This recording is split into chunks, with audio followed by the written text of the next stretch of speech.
You're good enough for Detroit. But they can't bear what comes from Doesn't matter if you have one ass cheek and three toes. I will beat your ass. Here comes that pressure.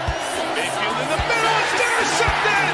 It's Derek Barnes. Seattle's got to make a stop. Amon-Ra St. Brown's going to throw it back to Goff. Who had that on the bingo card? And a second. Oh, here's a little trickery. St. Brown back to God. Lee Flicker's got Laporta wide open. Sam Laporta foot race towards the end zone. Diving touchdown. Unreal. 52 for the win. It is just good. Just inside the upright. Jake Bates, hometown hero. And the Lions have come all the way back. Here comes the heat. It's Hutchinson again.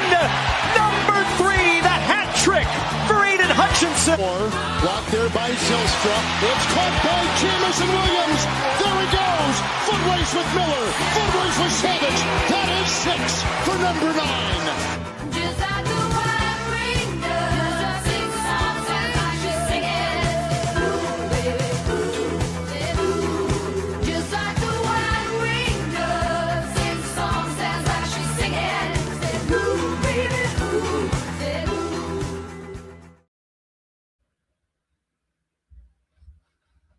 Yo, what is going on, guys? Welcome back to the Pride Podcast, episode 420 on the Blue Wire Network. I am your host, Tyler, joined by my main guy, as always, Mr. Malcolm Hart. Malcolm, how was your Christmas, buddy?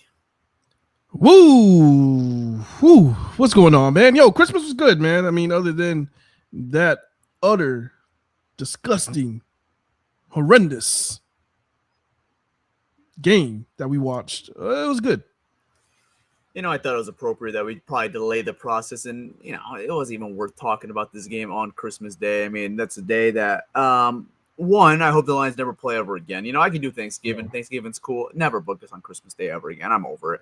That should be a one and done with the Christmas Day Detroit Lions. I hope our performance was so shitty that they'll never want to book us ever again on Christmas Day. So, but overall, yeah, Christmas was great. It was a good time to be with the family.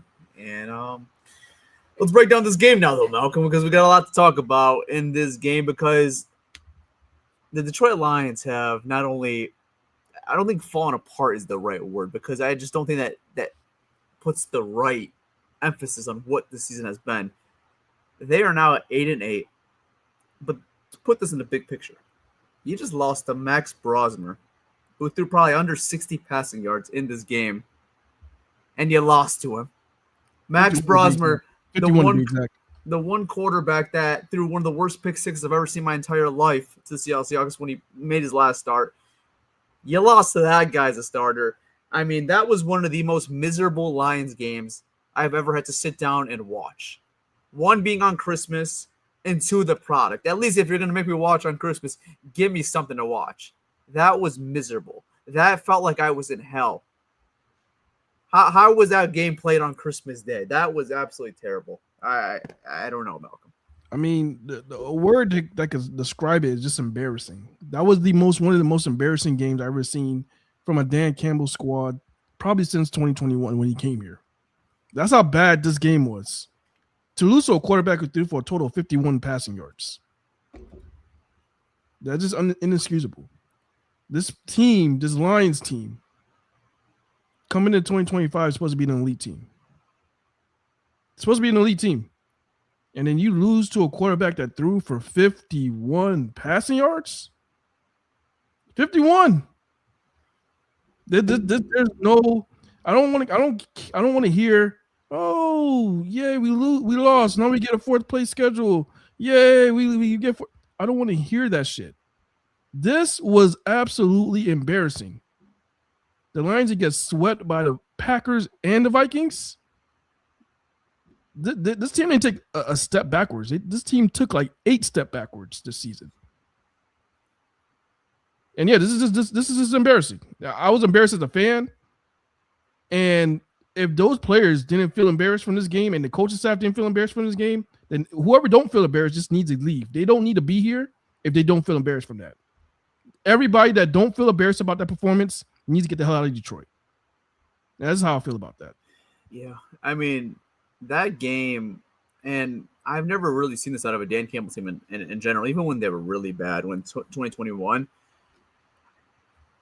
I'm going to say something that's kind of bold right here. It's a little strong. And I don't think this is a emphasis on what the players think of the coach, but they didn't look like they want to be out there.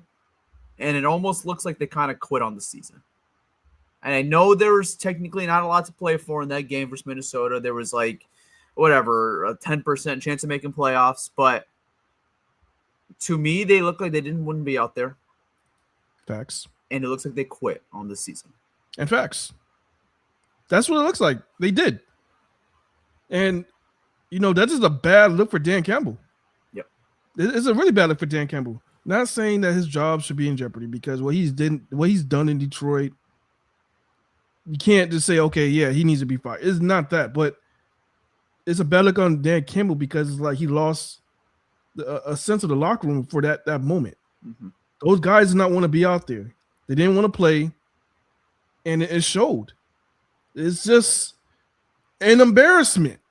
I'm still shocked. I don't even know, is this even possible?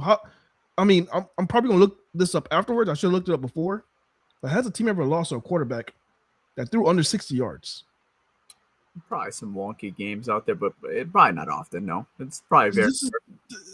I just don't see how it's possible. Yeah.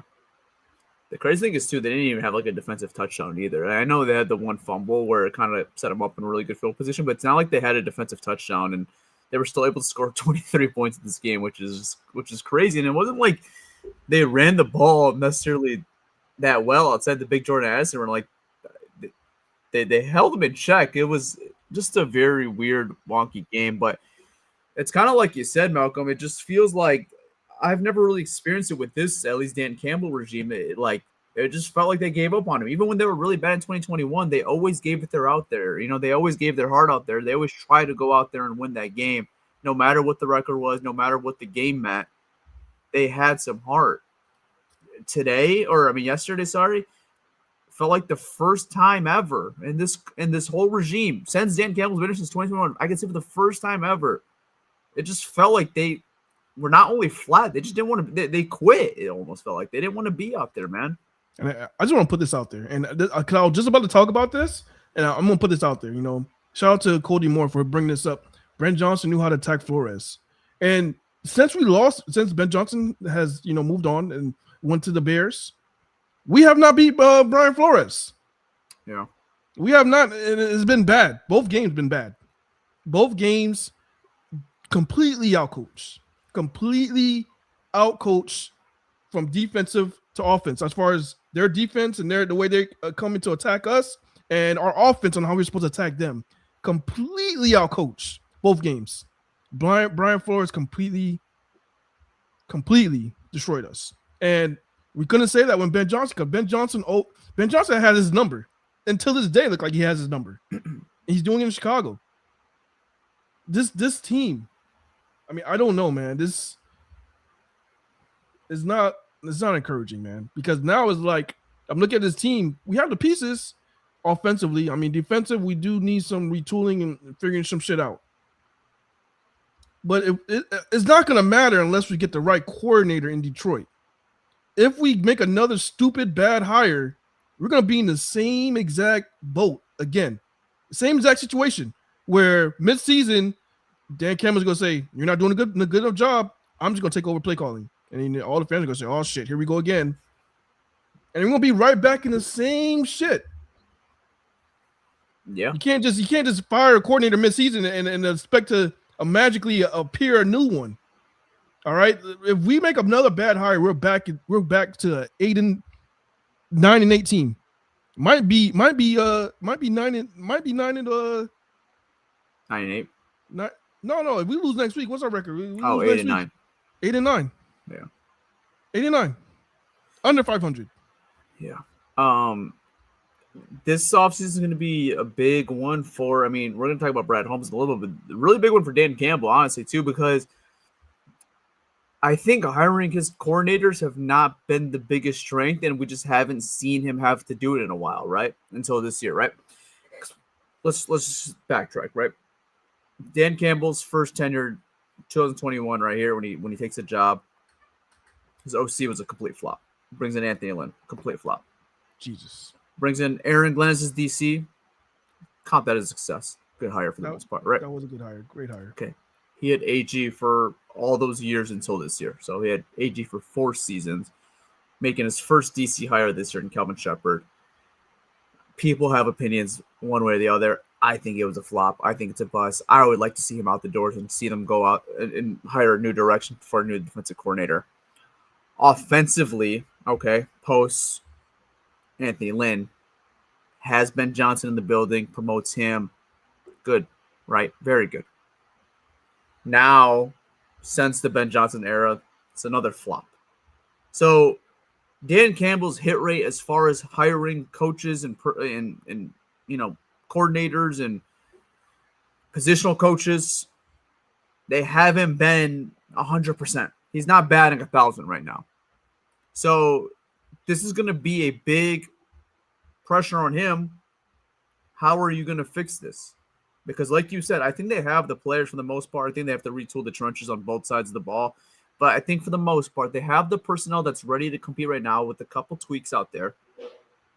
This is a scheme issue, I think, on offense and defensively. And, this game, I can't really fault the defense. They played well out there. But overall, I'm talking overall. They have to go out there and get these coordinator hires right. Because Dan Campbell's job when he got this job was not to be an offensive play caller. His job is to get these guys ready and to manage the game. After all that, I just don't think he's qualified to be a play caller. So he's got to go out there and get experienced play callers to get this ship right back on where it was last year, 2 years ago, and what we built for the last 2.5 years. Because, like you said, this year they have taken mighty steps backwards. A lot of steps backwards. So they have to go out there and correct that this offseason. And it all starts with, I believe, the head coach, Dan Campbell, and hiring the right coordinators. Because I don't think either of these guys are a damn worth of keeping, especially John Morton. Yeah. I don't think even Shep. And we're talking about defense. I think that's a whole nother battle right there. Because right now, let's play the game. Let's play a little game right now between me and you. All right. This game is going to be called "Where the fuck have you been?" All right. I'm just going to name some guys up front, and then I'm gonna say their name. I'll give you their numbers for the season, and then we're gonna just say like, "Where the fuck have they been?" We're like, let's talk about it. All right. Mm-hmm. First off, I'm gonna go with Aleem McNeil. That's the biggest flop of them all. 2025 stats. All right. I'm going to say it's 2025 stats. 14 total tackles, a whopping 1 sack and 1 forced fumble. Where the fuck has he been? Where has he been? Where has he been? I want this is where I think it comes down to the system again and the scheme. What they're doing with Aleem McNeil, I think, is criminal, right? And I know he has to play better himself. But what he is doing himself, or where they're putting him out there, I think is criminal. I mean, this guy playing edge rusher. What are we doing out there? What are we doing out there putting Aleem McNeil as an edge rusher? I know it's not every snap out there, so he's not even.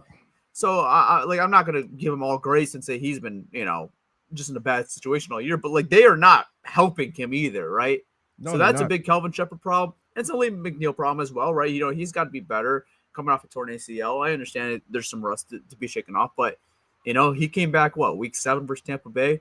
He's had plenty of time to get back in shape and, get that rust knocked off. And we have not seen him really perform all year long, outside probably his first game being back, which is supposed to be the game where he's supposed to knock off the rust.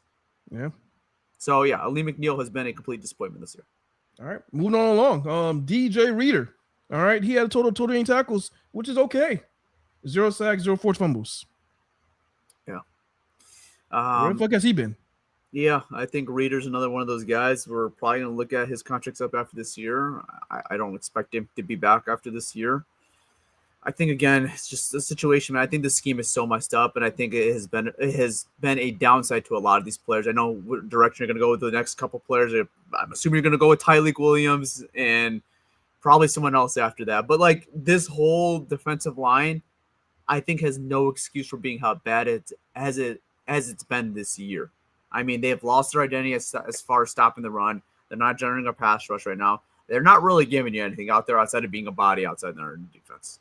So you can go ahead and continue with your list. Yeah, go ahead. Moving right along. Rookie, first round pick, Tyreek Williams.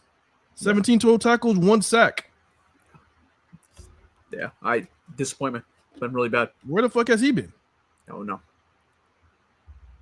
All right, moving on along. My favorite, Marcus Davenport. Forgot about him. He's out there. He's healthy. Brother had 14 total tackles and 1 sack. Where the fuck has he been? Brother, I know he's been rehab. He's been at the hospital. Brother, if I see Marcus Davenport on this football team next year, I'm gonna lose it. I don't care if it's depth or anything. I'm sick of it. I don't want to see that brother on my football team ever again. I'm over it. He has got one more game next week for Chicago. After that, never, ever again. I don't care if it's free. He can play for free. I don't want him on my football team. He's a bad juju. I don't like Marcus Davenport. I'm out. I don't want him. All right, moving on along. Moving right along. Got more? Oh yeah, I'm going through the whole defensive line just to see like where these guys been, why are they performing at their rate. I mean, these are guys who we drafted pretty high. Like, give you another example, Mekhi Wingo. We drafted him round 4? Was it round 3? Yeah, round 4. One total tackle. Where the fuck has he been? He isn't playing. He's been healthy scratch every game. Why? Why did we draft him? Yeah, he's been healthy scratch every game. Like, Jesus. I mean, I think like outside of Roy Lopez and Hutch, and like those are the only big positives. I didn't bring up Roy Lopez because Roy Lopez, to me, even though he just had 30, he had 30 tackles, 2 sacks. I think when his name is called upon, I do see he does make plays. I like Roy. I like Roy a lot. Now, is he gonna? Do I like Roy enough to be our starting defensive? No. Oh no. No, but rotate him in. I like that. I'm gonna bring up a guy right now. I just want to hear your thoughts about him. This is a guy who had 11 sacks, which is 11 sacks. All right, it's good on paper. But Al-Qadim Muhammad, what is your thoughts on Al-Qadim Muhammad? We talked about him earlier before we started. He's on a 1-year deal. Should he be back in Detroit? I know he's gonna get a big payday because you're going on that market, and you have that 11 sack on your resume. You're a double-digit sack guy. Team that's gonna alarm teams like, oh shit, he's gonna get paid. Yeah. Should he be back, or do we need a clear upgrade? I think we need a clear upgrade, but what do you think about? Yeah, I don't think Al-Qadim Muhammad's the answer, right? I think he's been a nice spark at moments in this year. I just feel like the number's a little skewed a little bit. I mean, I'm not gonna take it away. 11 sacks, right? Yeah, it is. It's a very impressive number and something you should go home and be proud of, right? I just feel like there's a lot of invisible games from Al-Qadim Muhammad. I mean, it's not like he's getting one every game or he's getting like one every other game. It's like he'll have 4 one game and then be invisible for 4 more games, and then he'll have another 4 more in that game. And it's okay, we're right there. We have 8 sacks right there. And yes, if you have 34 sacks in the game, great day. It's just not consistent enough. It's not consistent enough. He is not a consistent player for me to go out there and pay him what he's going to probably get paid out there this offseason. He is nothing more than just a backup rotational edge rusher. That's all he is to me. He's been a nice spark for some games this year, especially Dallas and Baltimore. But like, if that's your answer for 17 games to be the other guy alongside Aiden Hutchinson, I don't think he's the right answer. I don't think he sets the edge necessarily well as far as the run game and his pass rush, where he does have that ability to get home. It's just not consistent enough for me to justify him being the starter alongside Aiden Hutchinson. I think they could do much better as far as a guy who could set the edge and stop the run better than what Al-Qadim Muhammad has been. And they can get a guy that can still get sacks and get to the quarterback, or at least pressure the quarterback. I just don't think Al-Qadim's the answer for that. No, he's not. Now looking at that's the front four, man. Look at the front four. We probably got to do a lot of retooling on that area. Now, hopefully, Aleem McNeil can go back to where he was playing at the high level before. That's what we're hoping for. Yeah. But for some reason, this brother drops and just keeps dropping. We're in a major situation like right now. What the fuck are we going to do? That'll be bad. Yeah. But I'm hoping he does. After this 2015 season, he goes upwards. And then he's playing well again. Because if he's not, man, that's another hole we got to fill. I don't know if DJ Reader's going to be back. Is he still on contract? He's a free agent. He's a free agent. I don't expect DJ Reader. He better not be back. Yeah, he's done nothing. Like if we had a top run defense, and we're like, all right, yeah, DJ Reader's a big part of that. Our run defense is horrendous. It is bad. Yeah, I can't tell you anything positive DJ Reader has done. No, I mean, again, I think it's a little bit of system as well, and I just feel like they have the guys out there. These guys have shown that they have been good players here. Like just last year, man, this is essentially the same front seven that you had last year, but they're healthy now. And then you had some additions to guys like Roy Lopez, and you have Al Qudi Muhammad, and you have an Aiden Hutchinson who are healthy, right? And Marcus Davenport for that matter as well. But whatever, right?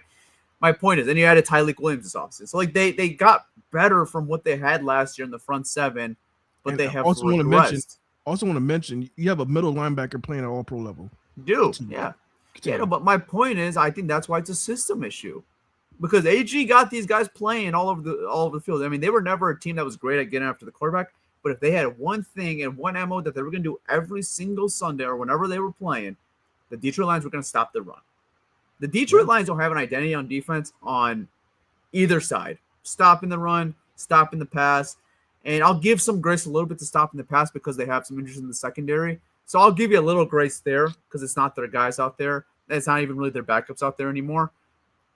But if there's one thing the Lions always held their head on was stopping the run. They were elite at that. And it didn't matter who they had out there. They were always top 3, top 5 unit in the NFL. I don't care what the numbers indicate right now. I haven't looked at them. I don't care if they say they're number 1. They're not. You watch them every Sunday. They are not. They are terrible, man. You talking about the rankings? I know they're not number 1. I'm no, kidding, hell no. Yeah. The thing is, that second half of the season was so bad. Yeah, it was so bad that at one point we were ranked in the top 10. I know. In the beginning of the season, we were ranked in the top 10 when they were playing well. Everybody was like, yeah, wow. Coach Shep, he might not be here too long. He might get a head coaching job. I said that shit. Yeah. Everybody was saying that. A lot of people were saying that because you're playing so well. He had backups coming in, playing well. But since the second half of the season, now they're ranked 19th. And that's skewed too because it's been worse than what it's the second half. It's because they had a good first half. Yeah, exactly. I mean, if they would have played like this all year long, you're talking about a team that's probably in the 28th, 29th, 30, 31, right. 32. That's how bad. If they played that consistently all year. God damn it. Yeah. And that's my point is that they don't have an identity in anything on defense right now. Tyler, they don't do anything well. Tyler, keep talking. Do you hear that beep? I heard it. I heard the first damn time. it. But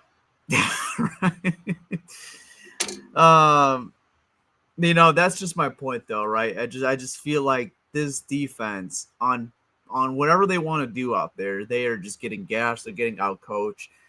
And I just feel like, and Malcolm can answer this when he gets here. That's why I believe that Coach Shep is just not the right answer, man. They just don't do anything, man. And they're getting out coached every single week, man. So I'm out on him. Yeah, it's tough. It's tough. I personally don't care if he's here or not. I mean, it wouldn't bother me if they said, you know what? You did your best, but we need to upgrade, or if they really feel like there's something that was hindering this defense above his control. I don't know. But you know what I'm saying? It's like, why? It has to be, though, because these guys were completely fine with less last year. And they were never a great stop in the pass. They were never great at generating pressure. Okay, you want to say they didn't upgrade enough? You want to give that on Brad? Go for it. That's fine. But why are they now bad suddenly stopping the run? You know what? It could be, and I don't know. Maybe he's gone away what his team was just accustomed to doing. Last year, we ran so much cover one and man coverage that every team pretty much knew that Detroit Lions was going to play cover one. Mainly, almost the entire game, we're going to play cover one. We're going to line our front four to rush the quarterback, and we're going to send everybody in coverage. Everybody's going to be in man coverage, and there's going to be one safety on top, and then we're just going to play cover one. That's how it was. Now he wants to drop linemen and coverage and play a lot of zone shit. That's system. That's scheme, though. And it is. But it's okay, and you're doing something right. You're gonna get your flowers, but they're not doing anything right now. Whatever button he's clicking, they're not clicking. You know, they're not disciplined. And the thing is, because your back half is pretty much practice squad guys. Yeah, that's coaching. Yeah, I mean, and the communication is really bad. So trying to play zone, these guys ain't it. That's coaching. You're not putting your players in the best spot to succeed. Is exactly. I mean, yeah, you're right. You're right. I mean, like I said, if they fired this guy and said, "Look, we need to upgrade," I'm happy. I'm longer they're upgrading and not doing this shit again. I'm good. Yeah, I just don't think he is the right answer. Right? Like, you have the personnel. I think you have to go out there and be bold, man. I mean, just giving him another year, I think, is kind of a slap to the face to the fans and the organization. He's not the right answer, man. Now it's like, who is the answer? I don't have a great answer for you right there, but like, you have to switch it up, man. This guy is just not the guy that's putting you in the right spot to win. I mean, he's a first-time coordinator, so it's not like you can go back and like look back and say, okay, well, Shep's had these moments before. He's had 2 games here where I've said, okay, damn, Shep, look at that. The Philly game and the Tampa game. Yep. Those are the only games I really look back and say, damn, Shep, good job. And what week was that? What was that, week like 11 and week 7? Something like that. Okay, I mean, I'm thinking it was before that, but yeah, week 11, week 7, okay. Yeah, one was November. I know one was the Monday night game in October. So outside of that, there's not really much. Maybe the Baltimore game too. I'll give you the week 3 game in Baltimore too.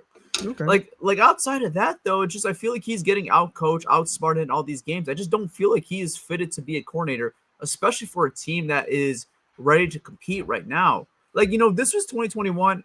I would probably be on the boat, say, give Shep one more year. We're not ready to compete. Let's see what we got in this guy before we fully give up on him. I just don't think we have that time in that window to say, let's see what this guy could do. Because outside of 2 games, this guy hasn't given me a damn. He's been out coaching every single one of these games, and especially in these division games. Those are the most important games. He's been out coaching, especially in these division games. Matt LaFleur's pantsed him on Thanksgiving. He pantsed him week 1. Kevin O'Connell pantsed him on Christmas Day. Kevin O'Connell pantsed him week 9 at Ford Field. Wait. Whoa. Wait. We're talking about the last game? I don't think he got pantsed. Okay, he didn't get pants. But my point is, if he had JJ McCarthy, he would 51 yards. I mean, he held the quarterback to 51 yards. He did his job. But my point is, that end around, they would have probably had stopped that. Their offense was bad. The Viking offense, so it wasn't like we got destroyed. Fine, I'll give you that. He's been pantsed on multiple occasions. He got pantsed, and he's gonna get pantsed next week versus Ben Johnson. Oh my goodness, everybody! If you're watching that, guys, I'm gonna warn you guys now. All right, Ben Johnson. If you don't remember Ben Johnson, he is a very petty guy. All right, he was petty here. Everybody remember we played Dallas and they took away that the Dan Skipper play. When we played Dallas again, he had Dan Skipper trying like every trick play in the book to try to get Dan Skipper the ball. He's a petty guy. So that was it week 3 we played them? Was it week 2? What, Dallas? You know, when we played the Bears this year. Week 2, yeah. Week 2. We put up 50 on the Bears. Yeah, I think Ben Johnson's not going to forget that. All right. I think Ben Johnson, knowing that his Bears are going to be hot, he knows we're in shambles. He's going to try to kick this one down. He is going to try to throw up a 50 burger on us. So, guys, if you're a Lions fan and you don't like being disgusted, I don't know if you want to watch. Yeah. No, I'm fully expecting Kelvin Trevor to get pants again to Soldier Field. Oh, my goodness. He's going to, yeah, I think he is. And, yeah. I don't know, man. And then offensively, you know, let's just talk about this game specifically, this Minnesota game. Yeah, let's do that. This offensive line, brother, it is bad. It's really bad right now. And that's where the one unit, that's why like I want to look at this unit and say, people say we got to go upgrade the D-line. I'm not disagreeing there. This is the unit where I think you got to go out there and upgrade. I mean, people want to go out there and blame Jared Goff. People want to go out there and blame the play calling. These guys stink, man. And that's where I think it falls on Brad Holmes. This O-line is terrible. Outside of like Penei Sewell and like moments from Tate Ratledge, the Kingsley Ibuka, whatever the hell you say his name, terrible. Snapping the ball over the place the last 2 games.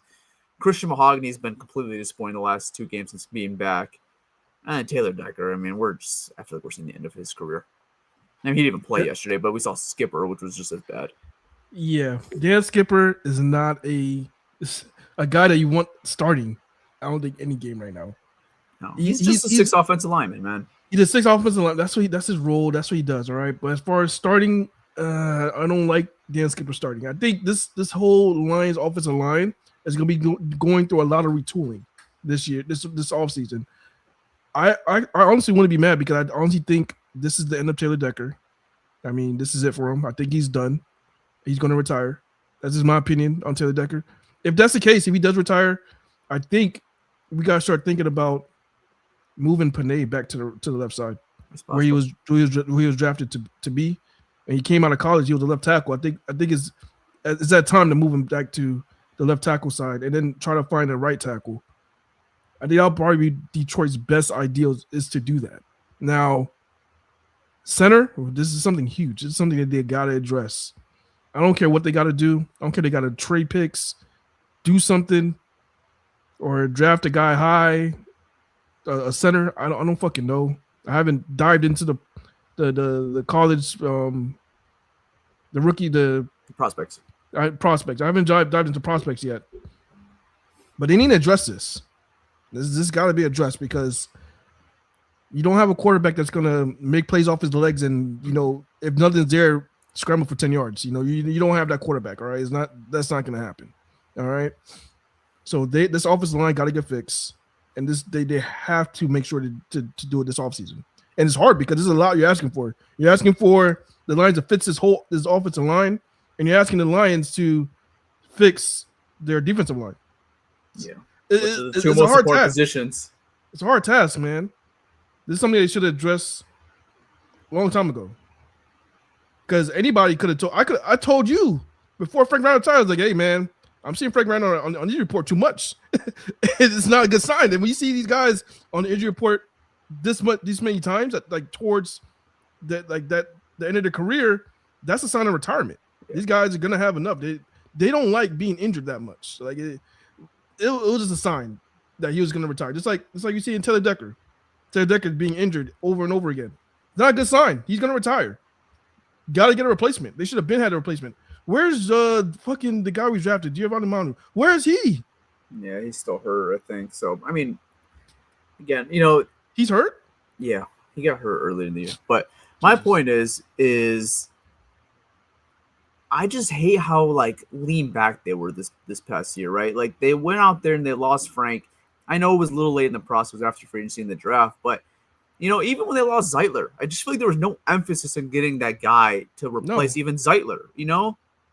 Like they just kind of went out there and got what the guys they had. I know Mahogany showed you some flash last year. You want to give him an opportunity, but that should not be a guaranteed. There should have been no guarantees in this interior offensive line going into the year, and that was my biggest thing going into the offseason. I like the guys that we brought in. I like that the guys that we have as pieces, but they should have to go out there and compete and win that job. There was no competing for Christian Mahogany. There was no competing for Graham Glasgow. There was no competing for Tate Ratledge. All those guys were basically handed the day one starter the first day that they attended camp. The first day of OTAs, the first day of training camp, whenever they went out there as a full unit, that was the guaranteed offensive line. Decker and Sewell are not going anywhere. So, you knew your starting 5 out there. Kingsley Ibuka wasn't competing for a starting center spot. Tristan Colon wasn't competing for a starting spot. Coyote Oshika, those guys are not real competition. They didn't go out there and sign real guys to go out there and compete with these guys and make them go earn the spot. If they went out there and signed a veteran and Christian Mahogany beat them, great. You deserve it. If they went out there and signed a veteran and he beat out Tate Ratledge, great. They didn't do that. And that's why I just hate with how lean back they were this year and just kind of going by the whole strategy. We're good. We were 15-2 last year. We had one bad game in the Commanders game. We're good. We'll be good. And I'm hoping now this is a wake up call for everyone that this is not good enough, and we're not good. And let's get this thing back right to where it was just a year ago. Speaking of we're good, did you see this is going off the script a little bit? Lion Syndicate on X. Have you seen him on he actually made a full music video? No, I haven't seen that. No. This man, he made he had on his pod, on his YouTube. That man, he did a full song about being we're good. There's the Usher song, and he just freestyled it. It was hilarious. I gotta check it out. I guess I haven't gotta seen check it. It out. Hilarious. Yeah. Shout out to the Lion Syndicate, man. That's my boy on X, man. But this whole we're good stuff did not work out. No, did not work out. And I mean, this whole mentality, it has to change. And I hope this is a wake up call for Brad Holmes, Dan Campbell. This whole thing of we need to get the right guys. I don't care how good they are. We need to get the right guys. That whole shit needs, because the right guys did not work right now. This shit right now, that shit didn't work. We need to have dogs. We need to go out there and get dogs. I want some angry dogs. That's what we need. Yeah. And that's the biggest issue that I'm looking this offseason. I mean, the coordinators are going to be huge, obviously. But then after that, I think it's the offensive line, right? They have to go out there and retool this offensive line. Go out there and get a real center. Whether that's Frank Ragnow or not, be prepared one way or the other. If he's going to be there or not, be prepared that he's not going to be there. If he is there, cherry on top. Great. I'd love to have Frank back, but I'm not preparing for that. Is there a chance that he's going to come back, or who knows, right? No one knows what's really going on with him. So if he comes back, cherry on top, but I'm preparing he's not going to be back next year. That should be their approach, right? And I'm going to do the same thing with Taylor Decker, right? If he's back, great. Cherry on top. I'm preparing Taylor Decker's not going to be here next year. Yeah, me neither. They have to go out there and be serious about these pickups. Getting a real tackle. And arguably, I really emphasize this interior, man. For sure a center, and then I think at least one or two guards. I mean, I think Mahogany is a fine placeholder, but he has to go out there and earn a spot, man. If that's going out there signing a vet or drafting a guy early, they have to go earn that spot. And I think the same goes with Tate Ratledge too, right? These guys have to go out there and earn the spot. There should be no givens anymore. The only given I'm giving next year is Penei Sewell. He's the only guy guaranteed on this offensive line. The only guy that deserves it. The other four are completely up for grabs. I want Brad Holmes to go out there, bring real competition, and everyone go out there. It's a free fight. Who wants it the most? The only thing with that is Taylor Decker's gone, yes. If Taylor Decker's back, yes. Those are two tackles. Those are two tackles. But then the interior is completely up for grabs after that for me. Yeah. I mean, I don't know Graham's situation. Is he back next year?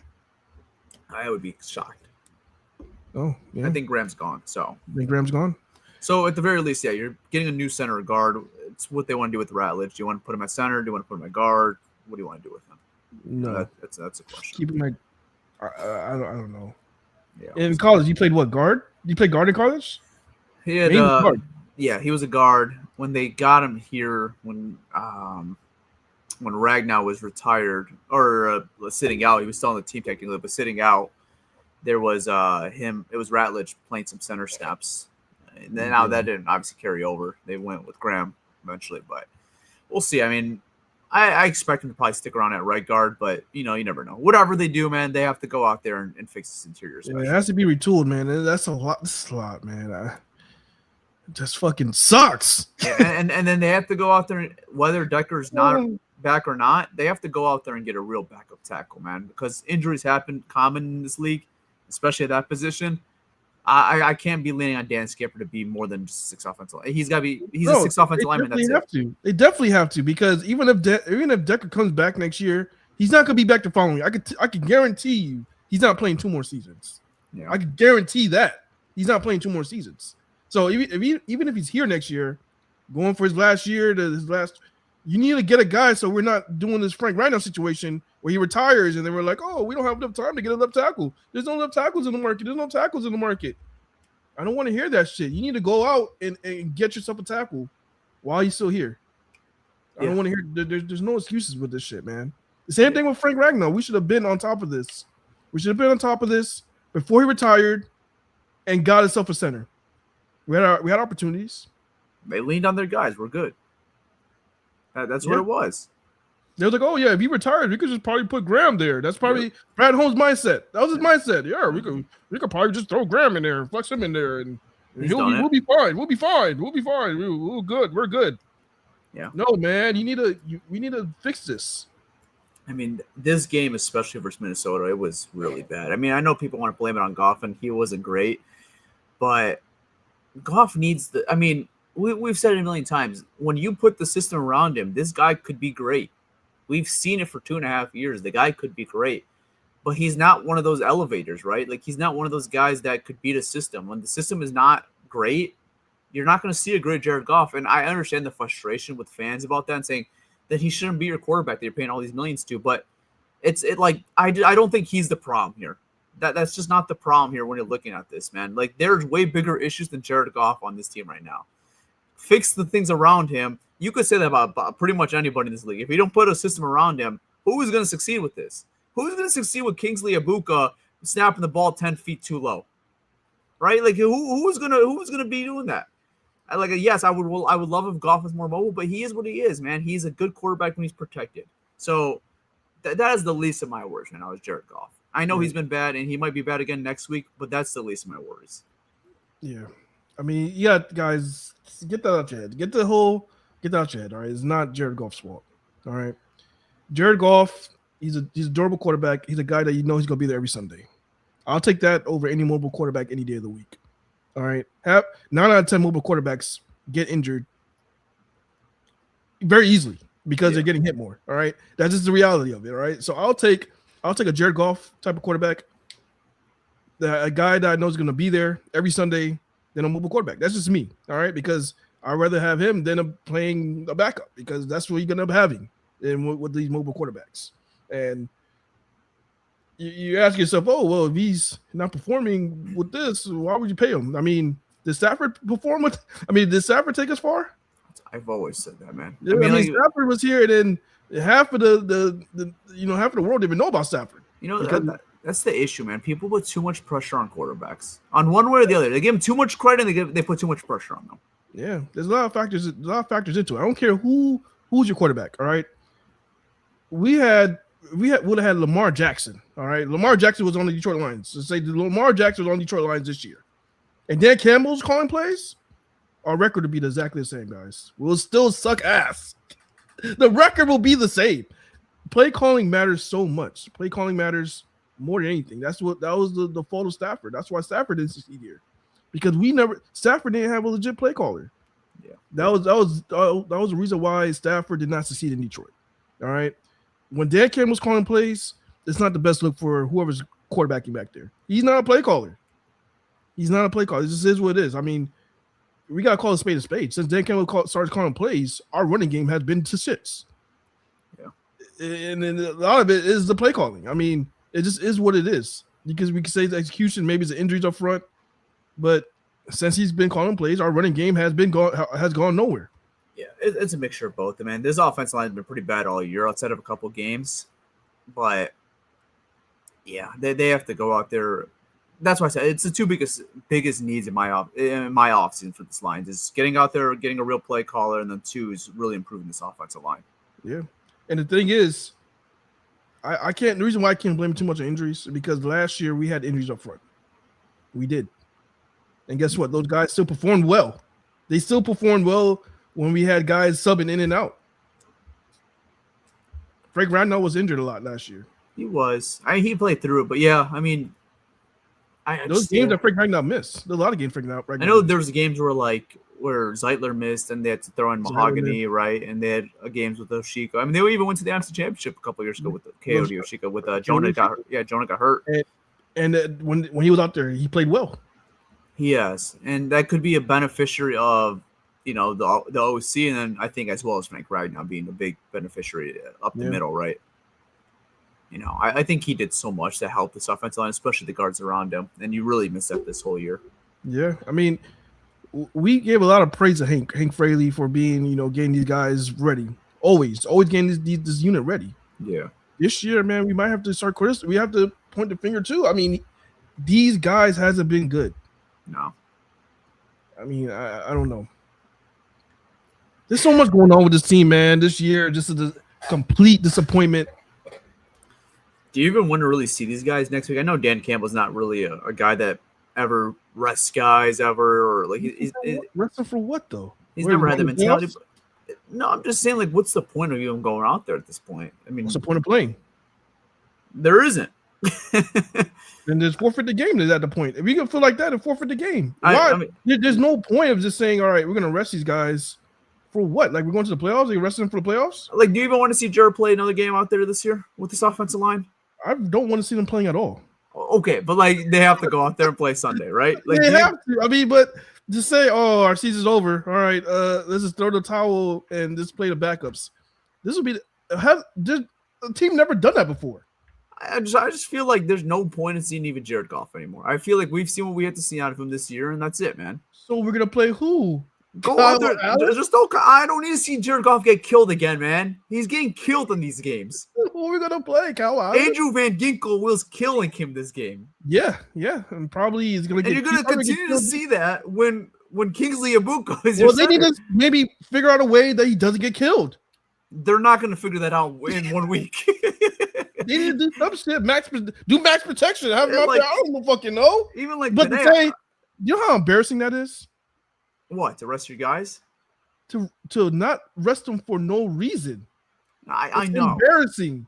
I understand that, man. I know you want to go out there with some pride, but like, man. If this is something that like a team, like this is something that's normal, I'll be like, maybe. But this is not.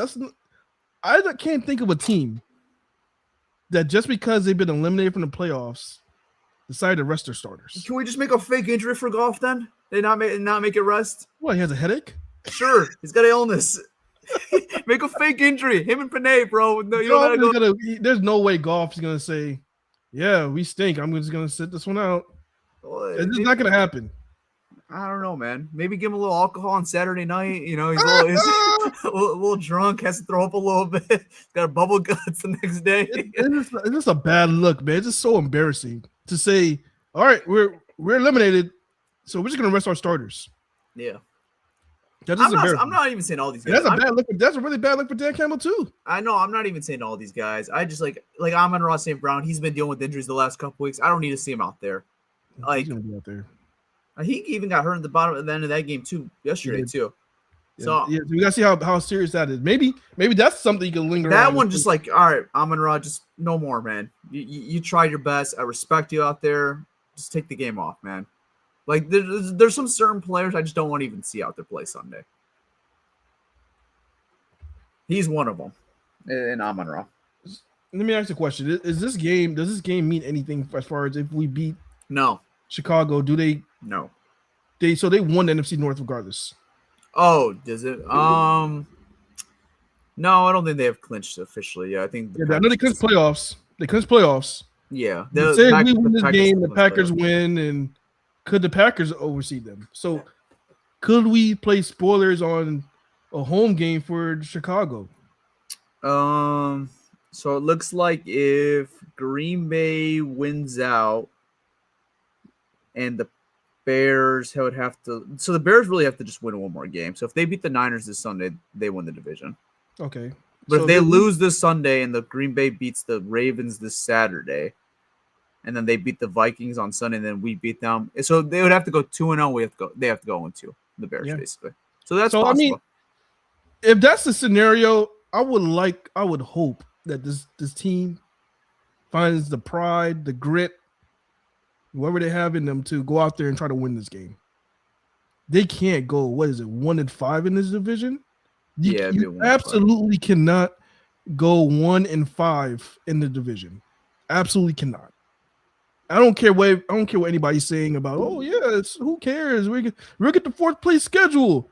Guys, that's all fine and dandy, but when you go to the playoffs and start playing good teams, it's gonna matter if you could compete or not. It does not.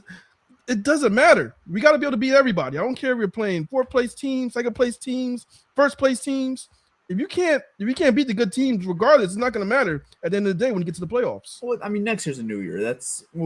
We'll have to assess that when we get to next year. I'm not saying that they can't, but I'm saying if next year all you can beat is 4th place teams, but you lose to all the good teams. Yeah, I think people it's not going to matter. Yeah, I think people are more just happy in that instance where it's like, okay, let's just go kind of boost our record a little bit and go win the division, and then we're going to still play playoff teams. We still play this division. It's still a very good division. You're going to see them for 6 games. So like those are good games regardless. Whenever it shouldn't be because the Vikings are trash. Yeah, and that shows how bad we are right now. And then you're still gonna play like the AFC East. You got the Pats, you got the Bills next year. I mean, it's hard to really rank the strength of schedule right now because next year's next year, right? That's gonna be a completely different year, new rosters, whatever, right? But like my point is like you're still gonna play good teams next year, whether you get the 3rd place schedule, 1st place schedule, 2nd place schedule, 4th place schedule, whatever it is, you're gonna play good teams. Yeah. I see. Me right now, I care less right now. I just don't want to get embarrassed. And I think if you go 1-5 in the division, I think that's embarrassing. That's embarrassing. And as a Lions fan, you can't say shit. Yeah. At that point, if you go 1-5 in the division, you don't even go to anybody's Twitter, X or whatever, any rivalry fan. Don't talk shit. Just keep it quiet for the rest of the year until we can prove ourselves. I mean, I think even if you somehow beat Chicago next week, I think you still have to stay quiet. I don't care. If we sweep the Bears, I think you can still talk shit to Bear fans. Yeah. You might have a little wiggle room. I mean, they might come back and say, "Oh, at least we're in the playoffs." But you can say, "Hey, we swept you motherfuckers." You can still say that. But yeah, if we go 1-5 in the division, you can't talk shit to nobody. You just gotta enjoy your day, go on X, like shit, and just go about your day. Don't tweet. Don't write nothing. Just like shit, retweet shit, and just go about your day. Yeah. That's 1-5 in the division. Can't do that. All right. Should we do Oopsy Doopsy and Baller? We can head out of here. Yeah, man. Let's go ahead and do that, man. What are we doing first? Let's just get the Oopsy Doopsy out of the way. Oh, you ready for Oopsy Doopsy? Ready? All right. Oh, boo-hoo. Let me play a sad song for you on the world's smallest violin. Your Oopsy Doopsy of the week is Kingsley Abuka. And 2 to the NFL for booking this on Christmas Day. Absolute terrible. Honestly, as bad as Kingsley Abuka was, you're fine today. I'll actually give you the pass. NFL. The NFL is getting the Oopsy Doopsy of the week because for booking the Lions on Christmas Day. Never again. I hope the Lions performance was so shitty for you. I hope the numbers were so shitty for you that you never want to book us on Christmas Day ever again. So, big F you to the NFL for booking us on Christmas Day. I was miserable. I didn't want to watch that game. I was miserable. I didn't want to watch that game. I honestly was miserable. I did not want to watch. The only positive about that is that I had proof on why I can't do shit when my Lions are playing. Like, I looked at my wife and I looked at me. I'm like, you see why? You see why I can't do shit? I can't go out when Lions are playing because when everything is chaos, I can't really focus on what the fuck is going on.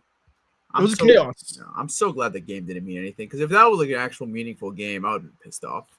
I mean, if it was a meaningful game, I probably wouldn't have had a Christmas. That's what I'm saying, though. I don't want that. I don't want that either. I don't want to worry about that. Yeah, that's why I don't want to worry about all that. Then that's like I'll do Thanksgiving. The Thanksgiving 1:00 game is fine. There's still plenty of time after the game. Christmas 4:30 in the daytime is absolutely criminal, man. I just don't want to worry about the Lions on Christmas Day. I don't want to worry about them.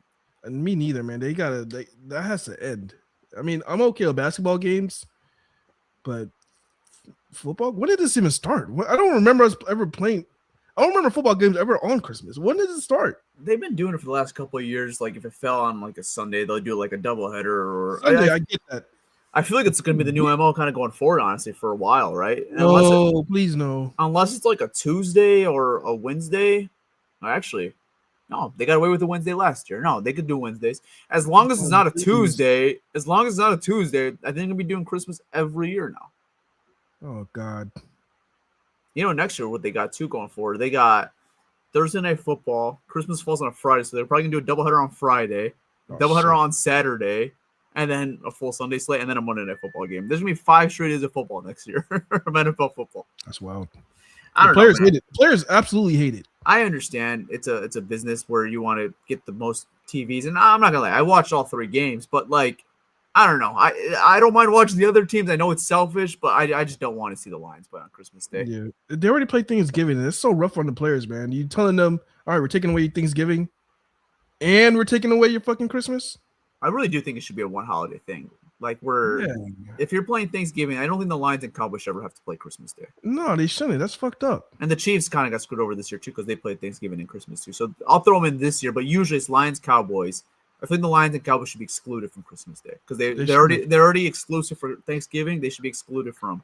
Yeah, pick another tradition for another knucklehead team to play Christmas every year. Do that. You could do that, you know. Dolphin fans will love it. Because if there is a tradition, it's different, right? Because then I think it's like our Thanksgiving. We get used to it. We know we have to get rid of the Lions, and then we understand. We could settle that. That's different. But if it's like a one-off where it's this team and then it's this team and then this team, I think it's just completely wonky. So I think if it is a Christmas tradition for like 1 or 2 teams, I think that'd be better, honestly. I just don't know how you build that up because the Lions and Cowboys Thanksgiving tradition goes like way back, right? That's like there's a whole storyline to it. This Christmas one just have to be originated by just throwing some teams out there. It's a cool story though. If you ever have the time, I really deeply recommend looking into the Thanksgiving story, how the Lions and Cowboys got it. It's a really cool story on how they got it, why they chose them. And you actually dived into that shit? Yeah, there's like a little like story on it. It was like a 15-20 minute video on YouTube. I watched it. It was really entertaining. It was interesting. I'll have to check that out one day. All right, going right into the baller of the week.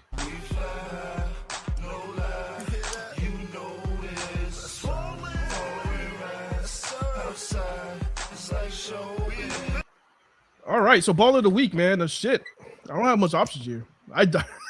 God damn, I don't have much options here. Wow. You know what? I'm just gonna go on the defense side of the ball because that's the only side that actually did something. Let's go with number 97, Aiden Hutchinson. You know, Aiden Hutchinson had 2 sacks today. Well, not today, yesterday. I guess I'm used to saying today. 2 sacks yesterday, 4 tackles, and then that brings him to a total of now he has a total of 13.5 sacks for the year, so that's good for him. So I guess my ball of the week goes to Aiden Hutchinson.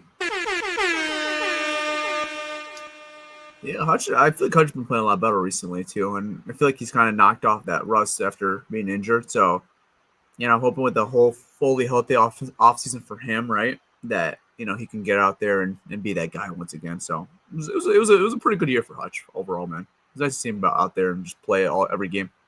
Solid. He has a solid year. He had some ups and downs, yeah.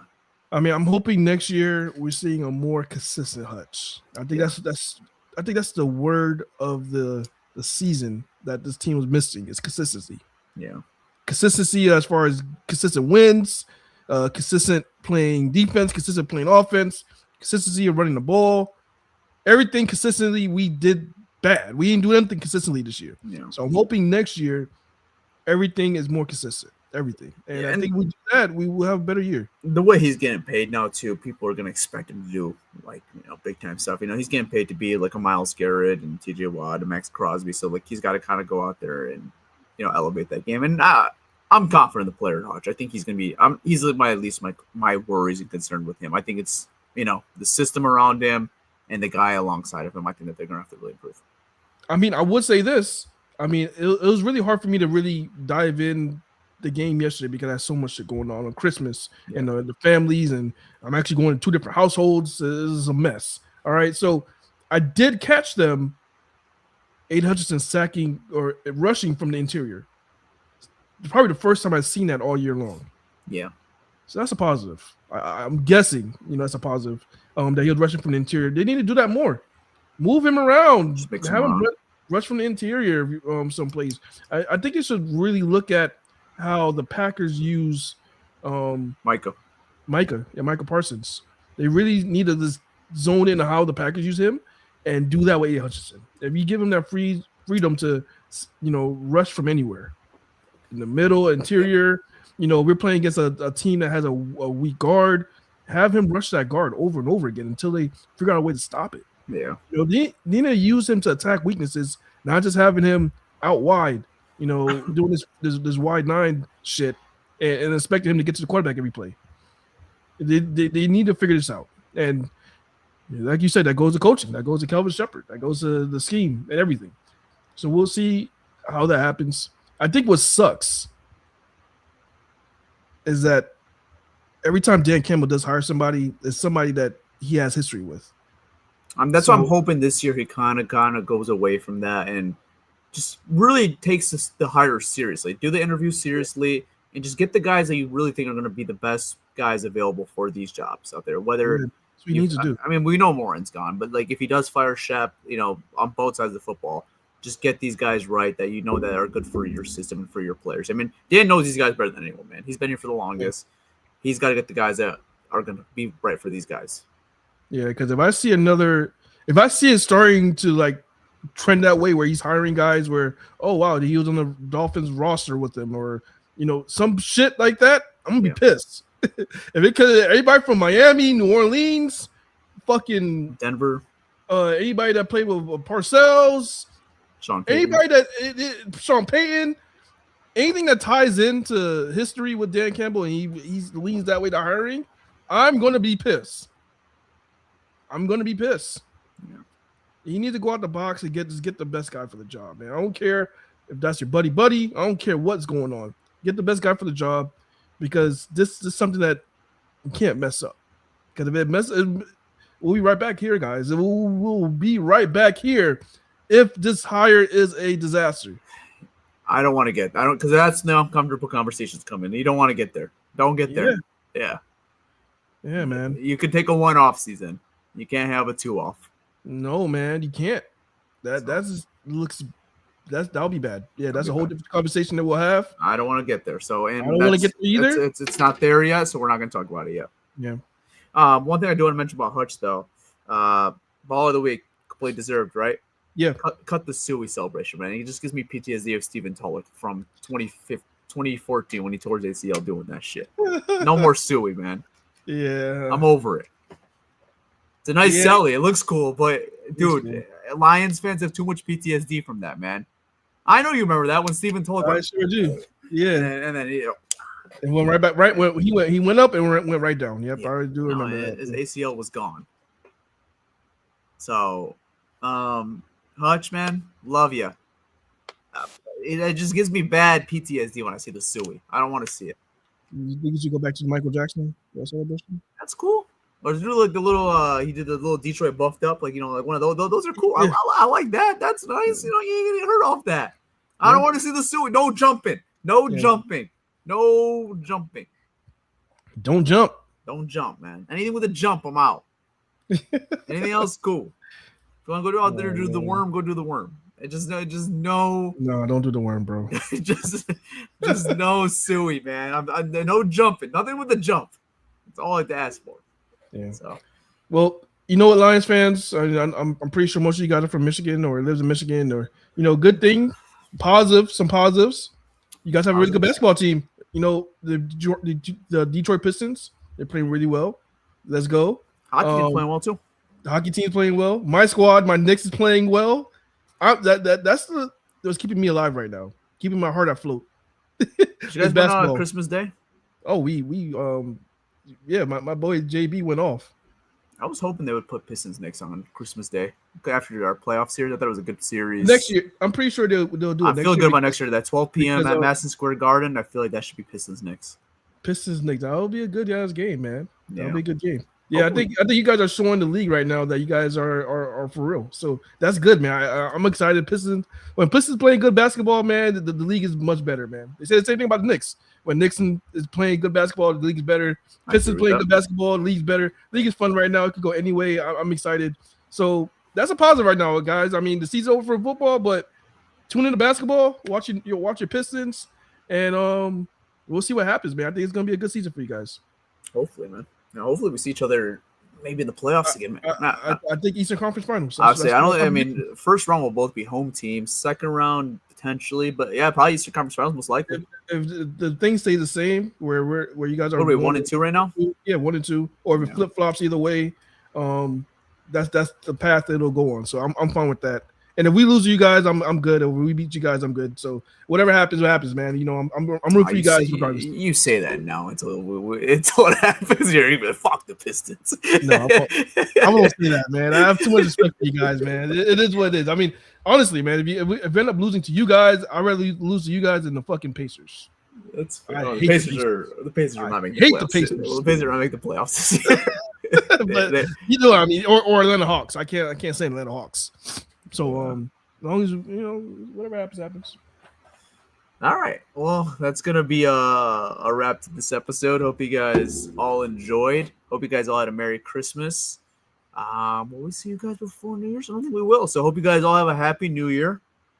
And that's pretty much all we got for you guys. Hope you guys all enjoyed, and we'll see you guys next year. Peace. All right, y'all. Yeah, we will. Yeah, damn, we will see you guys next year, 2026. Next Sunday. All right. Now you guys all enjoy, man. Hopefully, we look back at the season and it never happens again. And hopefully, we just go forward from here because I don't think my heart can take this no more. With that being said, man, I'm out. Peace.